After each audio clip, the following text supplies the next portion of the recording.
Hi, everyone, and welcome to the first episode of Providential America. My name is CJ Tanner, and I'm excited to present this project to you. On this podcast, we'll be diving into stories in American history that demonstrates how God has intervened in the story of this nation. And we'll take a look at how Christian faith has played a key role in the history of the United States.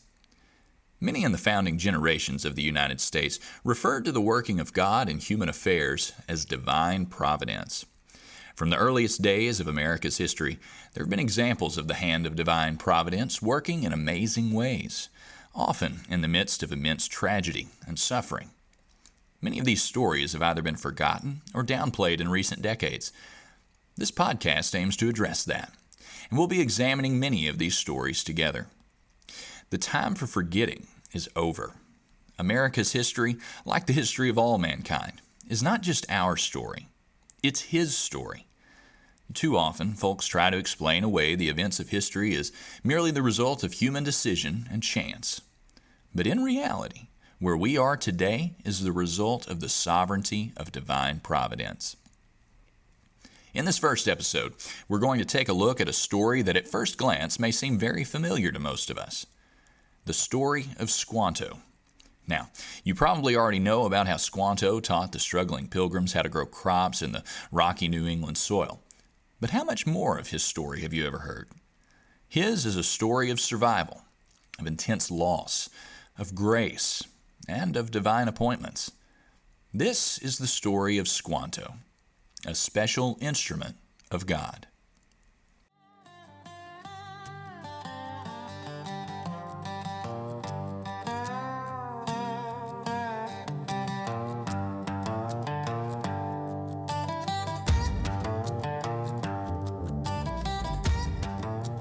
The last of the Patuxet tribe lay upon his deathbed, blood streaming down from his nose as his fever continued to worsen. At his side was the governor of the settlement in which he had lived for the past 2 years. The governor listened as his friend made his final, solemn request. Shortly thereafter, the last of his people closed his eyes in death, to the dismay of those he had assisted for the previous 2 years. His name was Squanto, but many knew him then and now as Squanto. His life had been a storied one, a mixture of adventure, miracles, tragedy, and political intrigue. This was also a life touched by faith, and which helped secure the survival of a faithful people. For many Americans, knowledge of Squanto's story begins at Plymouth, where he taught the starving Pilgrims how to grow corn in the New England soil. His story involves much more than that, however. Years before meeting the Pilgrims, in 1614 to be exact, Squanto and several fellow Native Americans were kidnapped and enslaved by an English slave trader named Captain Thomas Hunt. Hunt then took his human cargo across the Atlantic to Spain, intending to sell Squanto and his fellow captives into slavery. Divine Providence had other plans for Squanto, however. And the exact details of what happens next are lost to history. What we do know for sure, though, is that Squanto made it to Spain, where he somehow managed to escape and make his way to London, England. How did he escape? Did someone purchase his freedom? Did he escape on his own and stow away on a ship bound for England? We cannot know for certain. Regardless of the details of his escape, though, Squanto made his way to London, where he eventually gained employment with an English merchant. It's believed that it was during his time in London that Squanto learned the English language, as well as English customs. In 1619, Squanto became employed as an interpreter and guide aboard an English vessel bound for Newfoundland and the North American coast. His travels eventually took him back to his homeland, finally coming full circle after nearly 5 years away from his people. To his utter shock and dismay, Squanto found that his people had been wiped out by an unknown disease. History does not record his words or his reaction in that moment, so we're left to speculate on the scene. It's not a stretch, though, to imagine the level of grief that racked Squanto as he was met with the realization that he was perhaps the last of his people. And this news coming to him when he most likely expected a glorious homecoming in which he would be welcomed by his friends and family. 5 years. 5 years of uncertainty in an unknown land had culminated and perhaps the darkest news of his lifetime. His people were gone. But of course, Squanto's story does not end here. Sometime thereafter, he made his way to the neighboring Wampanoag tribe, led by Chief Massasoit. In just one more year, another ship from England would arrive on the shores that Squanto and his people had called home for so many years. This ship would be called the Mayflower. Squanto certainly couldn't have predicted that his life was on a collision course with the passengers aboard this vessel. Now, let's fast forward a bit to March of 1621. Squanto listened intently as Samoset described his encounter with the English-speaking newcomers.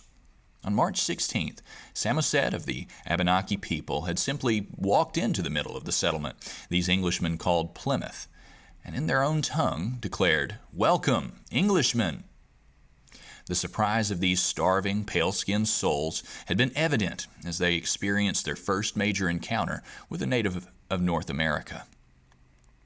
Samoset had then given his starving audience details about the surrounding area and the peoples that inhabited it, promising to connect them with some of these people. That had been 6 days ago. Now, on March 22nd, Squanto was faced with the proposal of meeting these new inhabitants of their shores. He accepted the proposal. The settlers Squanto soon found himself face to face with were in a pitiful condition. Numbering perhaps 50, they were starving and seemingly ignorant of how to survive on these shores. He soon learned that they had lost half of their original number over the previous winter. Starvation, the elements, and disease had taken a heavy toll on this group. Yet they seemed undeterred. Squanto knew all too well the pain of losing loved ones to disease. He took pity on these people, and, speaking to them in their own language, he began showing them how to grow food in the rocky and sandy soil of his homeland. These people had so much to learn. They didn't know, for example, that placing fish in the same soil as their corn would fertilize the soil more effectively. They did not know where to find the best fishing spots. They did not know where the turkey roosted or the deer roamed. Squanto knew, and Squanto would show them. These would be his people. Despite all of the hardship and tragedy he had experienced up to that point, he had survived, and he would do everything in his power to make sure that these people too would survive. The first order of business, though, was to establish peace. Having learned English extensively during his time in London, Squanto acted as an interpreter for these English pilgrims and the Wampanoag leader, Massasoit. From this emerged a treaty, an agreement between the Pilgrims and the Wampanoag to defend one another, to respect each other's property, and to leave their weapons behind when approaching one another. More than these things, though, they were to be friends, and they would remain friends for the next 50 years. Squanto's efforts were not in vain. Throughout the year of 1621, the Pilgrims accumulated numerous crops, fish, and wild game at the direction of Squanto. They also established effective trade with neighboring tribes, with Squanto serving as an interpreter and guide. His presence, his ability to speak the English language, his guidance, and his life story were viewed as nothing less than a miracle by the Pilgrims of Plymouth. Squanto had heard as much from his friend William Bradford. A special instrument sent of God for their good beyond their expectation is what he had said of Squanto. He has heard Bradford speak in many such ways before. After learning about Squanto's escape from potential slavery in Spain and making his way to England, Bradford had exclaimed that Squanto's escape had been due to the working of this same God. Bradford and his friends certainly seemed to make use of the word providence fairly often when speaking of such things. In fact, there were times that these people, Christians they called themselves, seemed to talk of little else beside their God. They certainly thanked providence quite often, with one of the clearest examples of this taking place in the autumn of 1621. Squanto, the interpreter, the guide, the educator in survival skills, was likely crucial in bringing about what we consider today to be the first Thanksgiving. Sometime that fall, around 90 Wampanoag Indians, led by the powerful Massasoit, arrived in Plymouth to celebrate their friendship with the Pilgrims, a successful harvest, and survival. For 3 days, they feasted, engaged in friendly contests, and fellowshipped. In an era which often witnessed the clashing of cultures, the Pilgrims and the Wampanoag were able to engage in what the Greeks had called phileo, meaning brotherly love and affection. And the last of the Pawtuxet tribe had been instrumental in making all of this possible. For the next year, Squanto remained with the Pilgrims, continuing to serve in the same capacity he had since his first days with the people of Plymouth. Little is known about his time in Plymouth over that year, apart from the strained relationship which had developed between Squanto and Massasoit. By spreading false rumors to both the Pilgrims and the Wampanoag, Squanto attempted to increase his standing and influence with both groups. His dishonesty in those circumstances was discovered, and Massasoit even called for his literal head at one point. Governor Bradford succeeded in calming this call for Squanto's blood to be spilled, further strengthening the bond between Pilgrim and Pawtuxet. All of these things perhaps flooded back to Squanto's mind as he lay upon his deathbed. It was now November 30th of 1622. Squanto had accompanied a handful of settlers from Plymouth on a trading expedition to Cape Cod. It was on this journey that the fever struck him. His nose had also begun to bleed, a sure sign that his time on this earth was quickly nearing its end. Indian fever, they called it. Is this what had wiped out his people during his time in England? Perhaps, but it was impossible to know for certain. What was certain to Squanto, the last of his people, was that his time of departure had arrived. He looked at the man at his bedside, the same man who had lovingly called him a special instrument sent of God not so long ago, the man who had witnessed so many of his own people perish just 2 winters ago, the man who had been chosen by his people to be their governor for the last year and a half. Governor William Bradford sat seemingly unafraid of contracting this so-called Indian fever. His primary concern in this moment was caring for his friend, whose soul was nearing its departure. In his last recorded words on earth, to Squantum, the last of his people, who had worked to save the lives of so many of Bradford's people, made a humble request of his friend. Pray for me, Governor, that I might go to the Englishman's God in heaven. Shortly thereafter, his time of service complete, Squanto's eyes closed for the final time, and he breathed his last.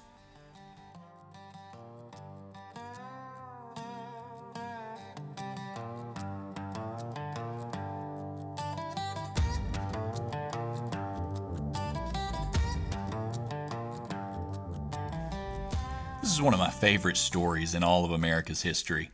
There are so many lessons we can learn from the life of Squanto, especially when we look at his story through the lens of a biblical worldview. Here we have a man who experienced immense suffering and injustice through kidnapping and enslavement, somehow managed to escape that enslavement, and then managed to somehow get to England, where he learned the English language, got a job, and made it back home, all in the span of just 5 years. Like the Pilgrims of Plymouth, I agree that this was no less than a miracle. In his kidnapping by Captain Thomas Hunt in 1614, we see the depravity of man in a sinful, fallen world on full display. We further see the result of a sin-cursed world when Squanto's homecoming is marred by the devastating realization that sickness had wiped out his entire tribe.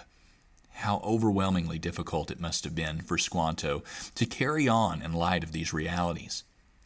It's not hard to imagine that Squanto probably found himself asking, "Why me?" more than once during this harrowing ordeal. But as Joseph reminded his brothers in Genesis 50:20, what sinful man had meant for evil, God had meant it for good, to bring it about that many people should be kept alive as they are today. Now, play the what-if game with me here for a second. What if Squanto had not been kidnapped? What if he had been spared that misery? It's very likely, then, that he would have died of the same unnamed illness that had wiped out his people. It is almost certain that even if he had survived, he never would have learned the English language prior to the Pilgrims' arrival. Who then would have served as an interpreter and teacher for the people of Plymouth? Samoset perhaps could have helped to some extent, but the sources from that time indicate that he was less fluent in the English language, was not from the area, and he is not mentioned again after the initial introduction. It is therefore not too much of a stretch to suppose that if Squanto had not been present to help the Pilgrims, there would have been no survivors in Plymouth. But Squanto was there, and a remnant of the original settlers did survive thanks to God's providential work in sending Squanto to their aid. Consider a staggering effect of this reality. Some experts estimate that approximately 10% of the current U.S. population could trace their ancestry back to the Mayflower. Descendants of the Pilgrims include Presidents John Adams, John Quincy Adams, Zachary Taylor, Ulysses S. Grant, who, by the way, helped bring an end to slavery in the United States, James A. Garfield, Calvin Coolidge, Franklin D. Roosevelt, George H.W. Bush, and George W. Bush. Just this list demonstrates how Squanto's service has impacted every area of American history, down to the modern day. In that list of names, we see individuals who were in large ways responsible for American independence, the abolition of slavery, the Roaring Twenties, and the winning of World War II, just to name a few things. It truly is amazing what difference a single individual can make in the hands of Divine Providence. So often in our lives, we find ourselves in situations and circumstances that make little sense to us, moments of suffering, tragedy, or despair. The sinfulness of mankind may carry us figuratively into an unknown land full of unknown dangers. It is in these moments that we must remember that no matter the circumstances, God is sovereign. He is able to turn the deeds of evil men into something which brings glory unto His holy name and goodness to those who love Him, as we are reminded in Romans 8:28. He is able to turn our suffering into opportunities to serve others in the future. He is able to show mercy in the midst of trials and grace in the face of tragedy. And He is able to use these circumstances to bring souls to the message and light of the gospel. Because at the end of the day, that is our greatest need, the salvation of our souls. Squanto was graciously delivered from plague, enslavement in a foreign land, and even execution at the hands of Massasoit. He was graciously used by God to save the lives of the people of Plymouth, many of whom had come to these shores in order to create a society based on biblical principles. But his greatest need was not physical deliverance or an opportunity to serve and save the lives of his fellow man. His greatest need was to be made spiritually alive by Christ's work of regeneration in his soul. Through his time with the Bible-believing Pilgrims, Squanto certainly heard about these things and would have been presented with the gospel message on more than one occasion.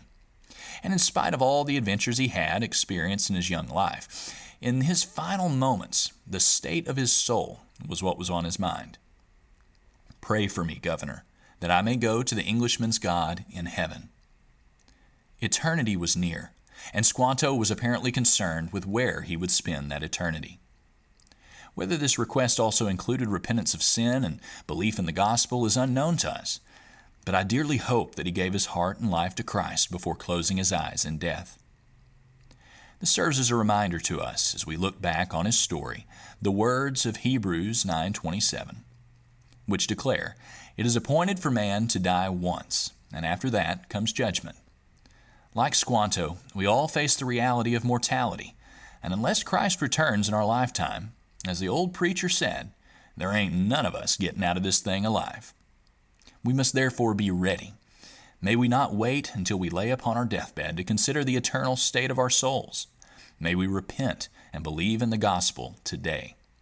May we seek Him while He is near, for our lives are but a vapor.